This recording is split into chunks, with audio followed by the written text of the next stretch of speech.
Despite Germany's federal structure, with each of its 16 states maintaining its own curriculum, a remarkable consistency runs through them all. They treat the years 1930 to 1950 as the central moral and historical problem that defines the very purpose of history education. This history must be understood deeply, analyzed critically, and connected to the present obligation of democratic citizenship.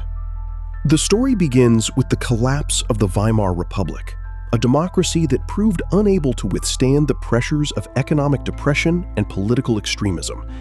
Students are asked to understand this collapse not as inevitable, but as the result of specific decisions and failures, because the lesson matters. Democracy is fragile and requires active defense. The Nazi seizure of power in 1933 brought the rapid destruction of democratic institutions, the persecution of political opponents, and the systematic exclusion and then annihilation of Jewish Germans and other targeted groups. German curricula follow this progression with unflinching attention.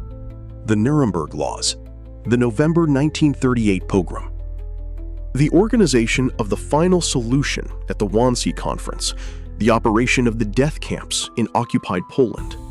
The Holocaust stands at the center of this curriculum as a defining event and catastrophe. Students examine how ordinary human beings became perpetrators of genocide, how bureaucracies of murder were constructed, and what it means that a modern, educated society carried out mass killing on an industrial scale. The Second World War is presented inseparably from the ideological and criminal character of the regime that waged it.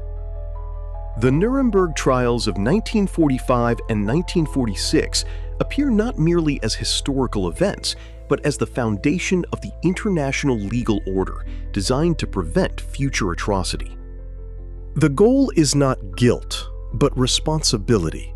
An educated generation capable of recognizing the conditions that enable catastrophe and committed to preventing their recurrence.